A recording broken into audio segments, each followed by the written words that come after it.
gentlemen, ladies and gentlemen, I am Reverend Sherman D. Manning, and I am the proud pastor of Yes We Can Worship Center.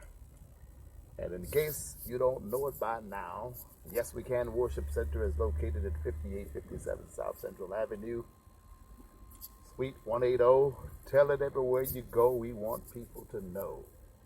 5857 South Central Avenue, Suite 180. Los Angeles, California 90011. If you want to help us with the check, send it. Not being smarty pants, sarcastic, or arrogant, or anything like that, but I don't have time to beg people. If you don't see the vision, you know that's just you. We need help. We feed the hungry. We clothe the naked. We visit those who are in prison.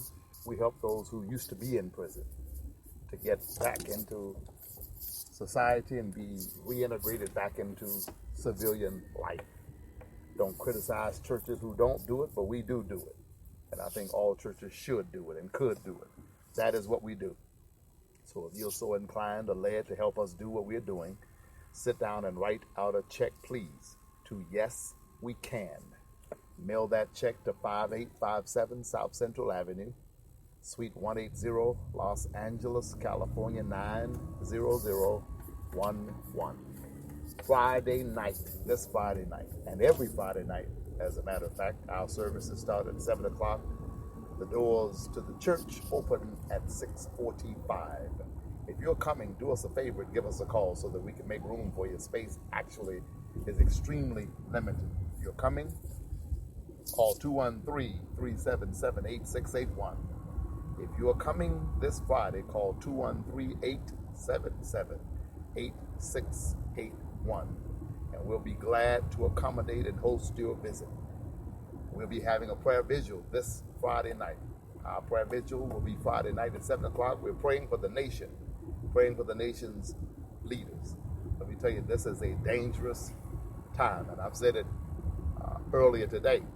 I am not one of the end-time preachers. I am not one of these guys who has built his ministry or attempts to build his career off of whipping you up into a frenzy about how the world is coming into an end tomorrow and all of that.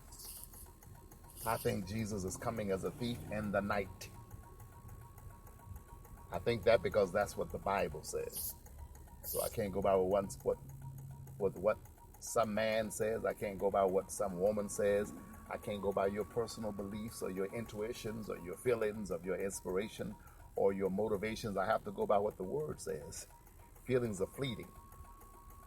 I think I told the story the other day that when I was a kid, approximately 12 years of age, one of my neighbors came into the end time approach to church and God, and this was not a bad neighbor. So understand, I don't question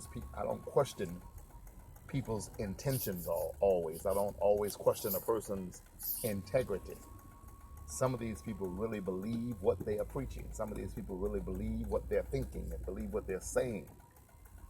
And I don't want to get into whether they're crazy or anything like that, but this particular woman was Dale. I'm not going to call her last name. Somebody might know her. We call her Dale, D-E-L. Deborah, Deb, whichever you prefer. And I was 12 years old, and I certainly loved God with all of my heart.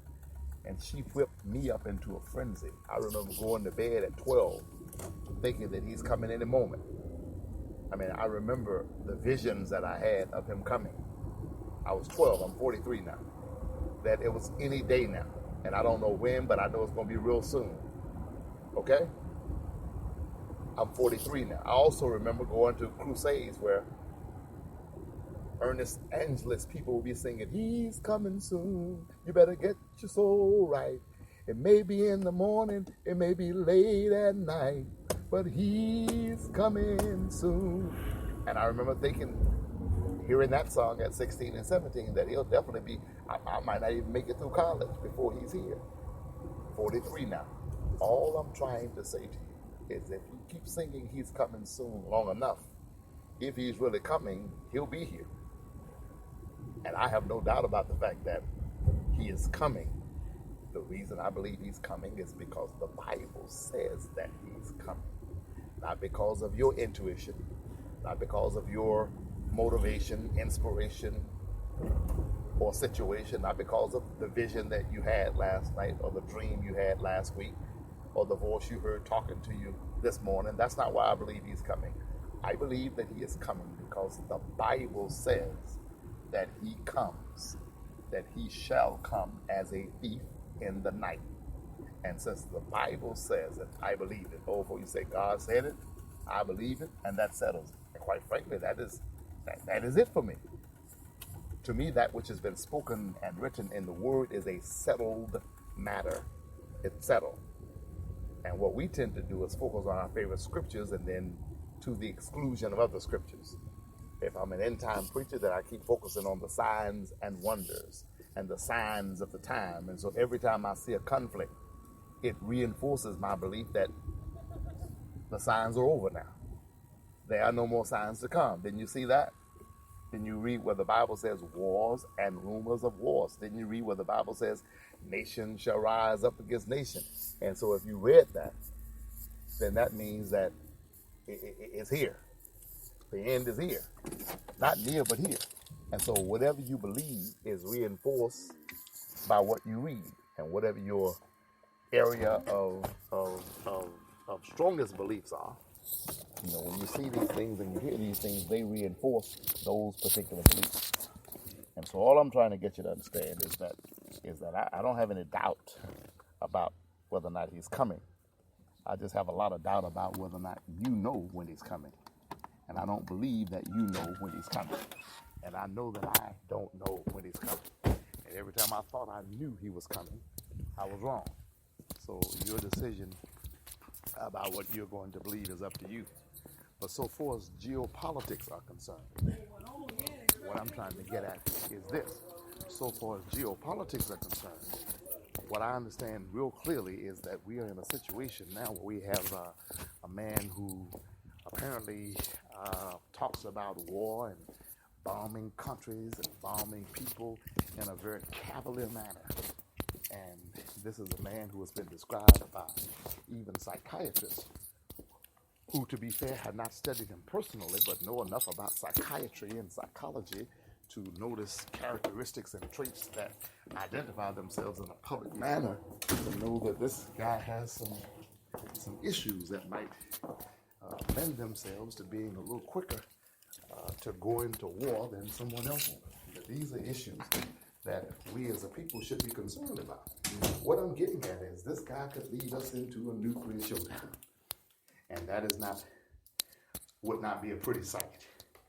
No matter how powerful and how strong we think our nation is, and I think our nation is strong and powerful, nuclear war is not something any of us who have any kind of sense should or would want to see.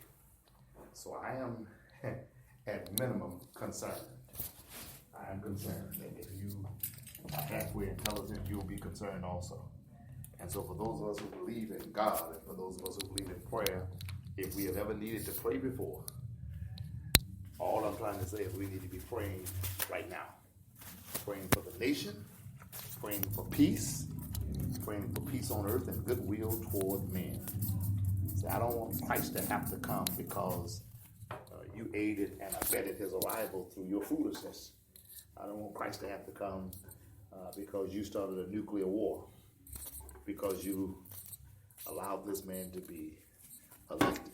And that's a horse of a different color. We'll get into that some other time, because I do think that some combination of a lot of folks who should have voted and could have voted and didn't vote, as well as the corruption and the collusion of Russia with the Trump campaign, led to this guy being elected. A lot of those folks went around talking about, I don't vote because my vote doesn't count. They didn't vote and their vote didn't count. All of that led to this guy being elected. So we got to be careful and we got to be prayerful. I'm Reverend Sherman D. Manning. I hope to see you this Friday night at 7 o'clock. And yes, we can. If you're coming, give me a call, 213-377-8681. God bless you. Heaven smile upon you.